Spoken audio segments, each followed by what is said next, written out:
We want to make sure that we are being very user-friendly with our writing on mobile as well, as more and more people are using it to access information. Now, you may hear people say, well, we only get 15% of our traffic on mobile, so it's not that important. But that's really a limited view of the analytics. We don't actually know from analytics why people are doing what they do or the context around it. So those 15% of this website traffic visitors might be coming to the mobile site, having a bad experience, and that's why they end up on desktop. Or they might start their journey on mobile and not have a bad experience and move to desktop and then back to mobile. We just don't really know. So we want to plan for people on all different kinds of devices. It is a very typical journey for somebody to hear about an organization, be that a business, a nonprofit, whatever it happens to be, start learning about it on mobile at a time where they have, a few moments themselves. Maybe they're waiting for a friend or they are, waiting in line, that sort of thing. And then they move to desktop later on to delve in deeper with the information, to do a transaction or whatever it happens to be. They might end up going back on mobile at some other point and looking at the organization again.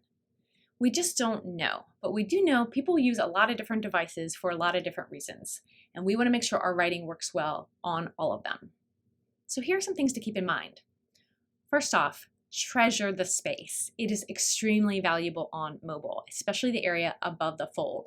So here I have a screenshot of the Wikipedia mobile website, and you can see here they are welcoming to Wikipedia.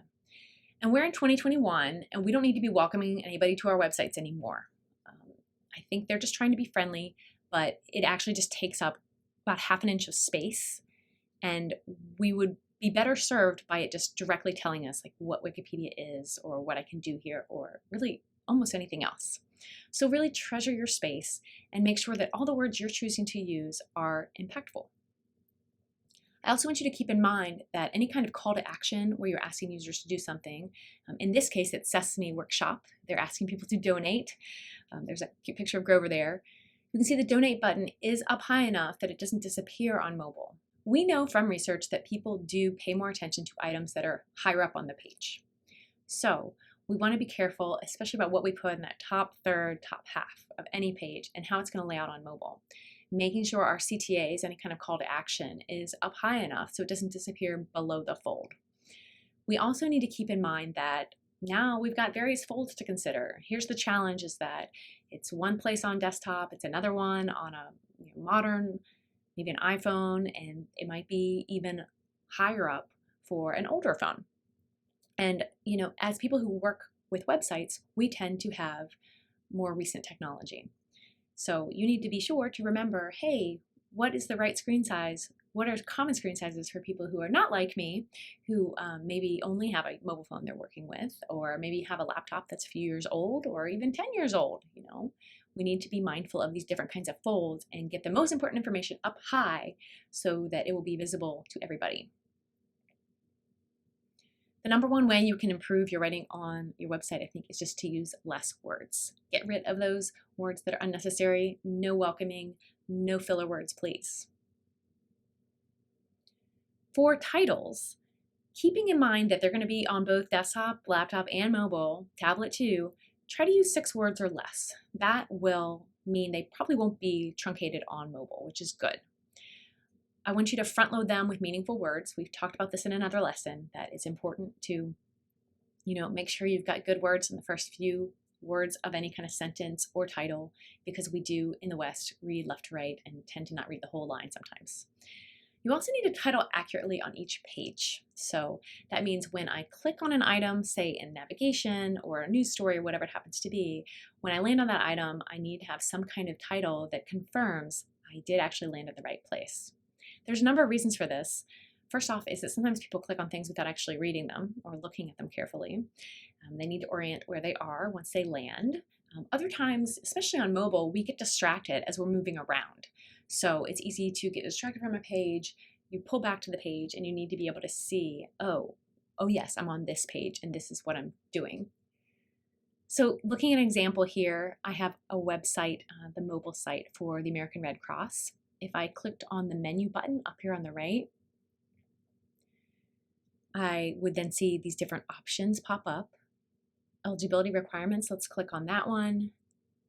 And when I click there, I do have a title right there that kind of reminds me, like, this is where you are. Requirements by notation type gives me a little bit more information. Now, there's some things that are kind of funky even about this site. I couldn't get rid of this person that was saying chat with me. I just wanted to get rid of it so I could read the text, but I couldn't do that. I had to actually scroll.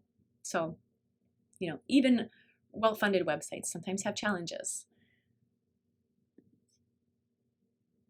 Let's look at the Mayo Clinic. I want to talk to you about links. So links are really important on mobile because we can't do the hover with the hand on mobile like we can on desktop or laptop. So we don't get a hover a hand or a hover underline or anything like that. So that makes it really important for us to be sure to identify what is a link and what is not a link. And the Mayo Clinic has some variety on their site that I think makes it a little bit confusing. So in this case, on this page of their mobile website, this entire paragraph is a link, which is pretty unusual to make the whole thing a link. And I almost totally missed it, except I accidentally hit it. So that was interesting.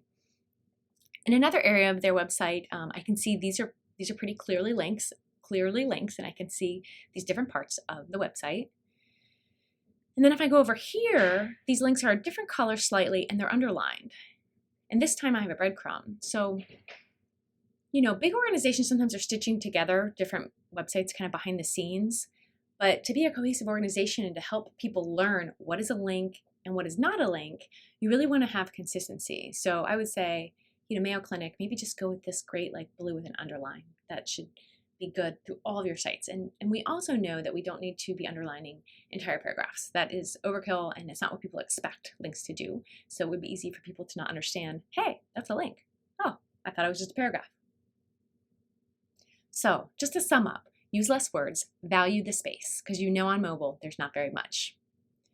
Keep your CTAs up high. Title accurately with mobile in mind. Don't have a super long title. I know it's hard. And make your links consistent and obvious. We know that 3 to 7 words is a good link length, and that is a good thing to aim for, to not just go with one word, and certainly don't do an entire sentence as a link. Just make it 3 to 7 words, really clear, good information sent, very clear what somebody will get if they click on that link so they can make an informed decision. So these are things to keep in mind for mobile.